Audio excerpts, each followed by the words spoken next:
One of the great things about having 4 different pictures of Jesus across the 4 different Gospels is that we don't end up with the one-size-fits-all of who Jesus is. We can see how early Christian communities were working through the complexities of how Jesus' message might be applied differently in different situations. So when we look at the Gospels of Matthew, Mark, and John, they're primarily written for people who were experiencing poverty, who were living under oppression, or in many cases, both. So when you read those Gospels, they don't spend a lot of time warning people about the dangers of riches.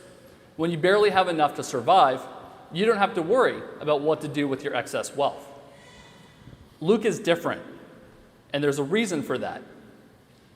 We get some of the clues from the very beginning of Luke when he tells us that he's writing this account on behalf of a patron, Theophilus, who likely came from a higher position in Roman society based on the title that's used for him. And we see that same intro in the book of Acts. And across the 2 volumes, the picture that we see of the early churches that Luke is writing to include wealthier homeowners who would have hosted the gatherings of all the Christians in a local area, who would have invited them in. And so you would have had a wide variety of people coming in, some people with some access to money, and some people without. And so Luke has this audience in mind. It includes more people of means. And so in Luke's gospel, we see Jesus more frequently talking about wealth. Luke's listeners need to hear those stories in a way that Matthew's listeners would not have. So one place where we see this showing up is in the Beatitudes, where Matthew says, "Blessed are the poor in spirit." Luke says instead, "Blessed are the poor." And in case we don't get the message from there, he also goes on to say, "Woe to you who are rich." Jesus, in the picture that we have of him in Luke's gospel, is very concerned with how the rich treat the poor. And so when we come to today's gospel reading from Luke 16 about the rich man and Lazarus, it's one of those stories that's unique to Luke's account of Jesus. So for some of the background, earlier in chapter 16, Jesus has already created a conflict between himself and some of his listeners. He told the story of a dishonest manager who used their master's wealth in order to make friends for themselves on their way out the door.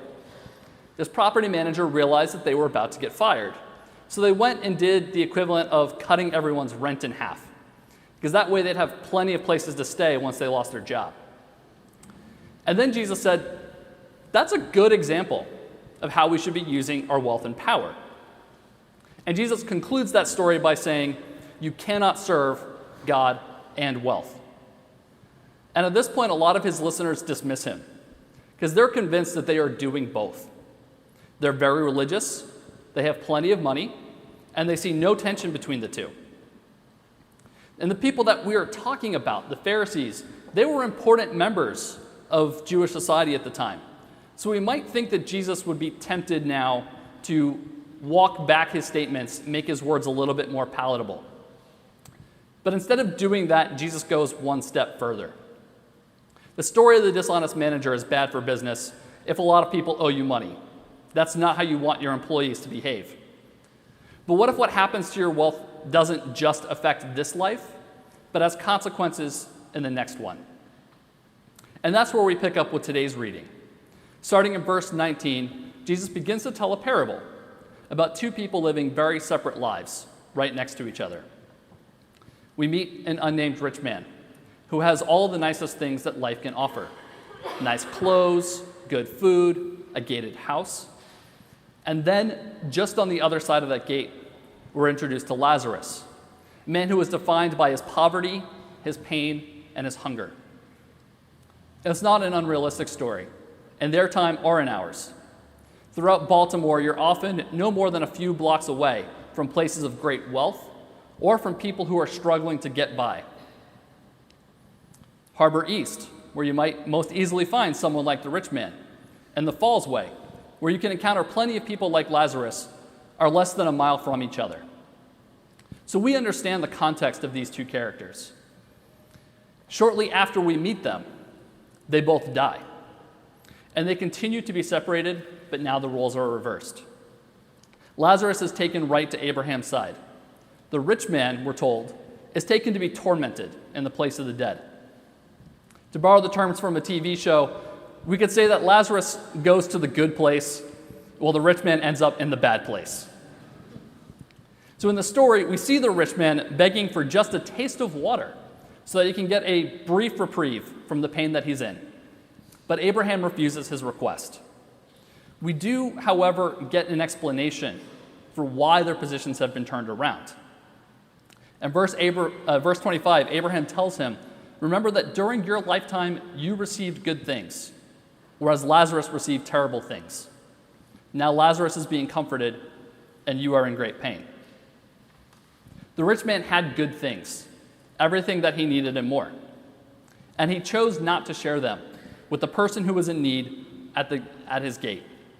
And on that basis alone, he is sent to the bad place when he dies, while Lazarus gets to receive the good things that God has for him finally. And so, again, the two are separated, but they're now separated by an uncrossable divide. Unlike the TV show, there's no train that'll take people back and forth between the good place and the bad place. There is now a separation that has become permanent and impassable.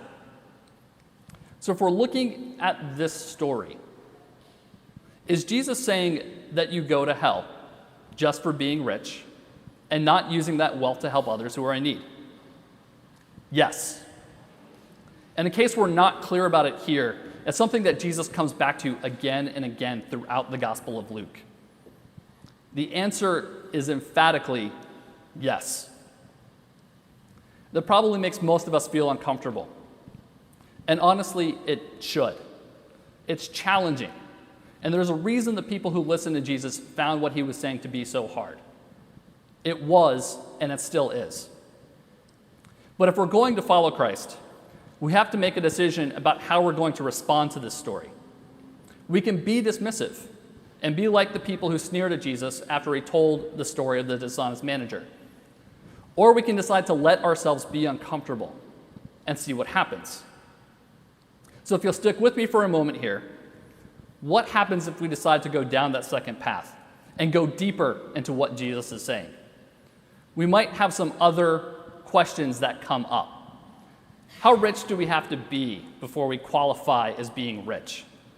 How much of our wealth are we expected to share? Is there a certain percentage, a certain amount that we have to give before we qualify?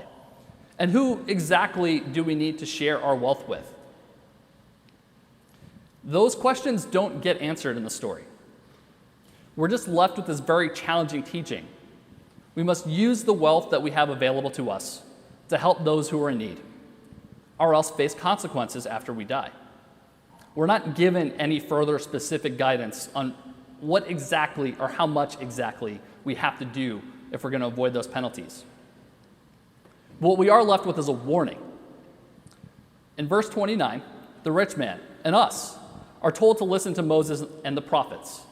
And in verse 31, we get the advantage of being able to listen to the one who has risen from the dead, Jesus. And we shouldn't let guilt be our response here. The purpose of a warning is not condemnation. It's to get the attention of Jesus' audience. And we might need this warning even more than Jesus' first listeners. Jesus is grabbing us here, shaking us, and telling us that the poor suffer because we haven't shared enough with them.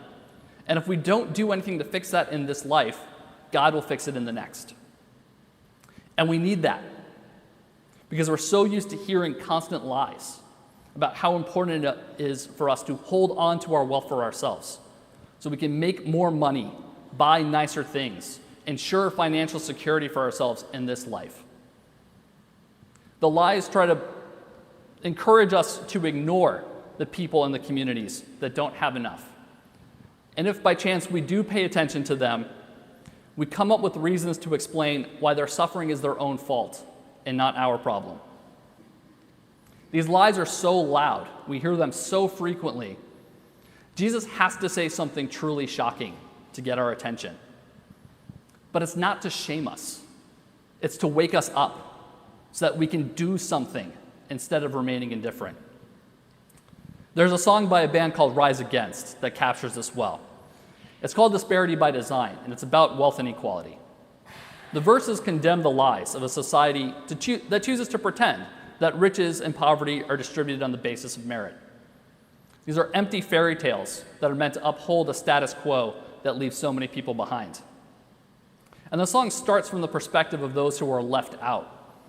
But towards the end of the song, there's a role reversal, and they directly address those of us who can do something about it.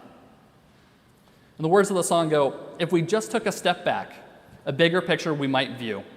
Perhaps the man in the gutter is not so different from you. Come in out of the cold. Forget all that you know, because there's always been room by the fire for you. Come in out of the cold. This song and Luke's story share something in common. They're not a condemnation. They're an invitation. They're an invitation to recognize that our shared humanity is more important than our divided wealth. They're an invitation to come and bring what we have, the riches that we have, to the Lord's table. And instead of holding on to them, to lay them down and to take part in the far greater riches that God has for us. So as we come up today to receive what God has for us, there has always been room by the table for all of us.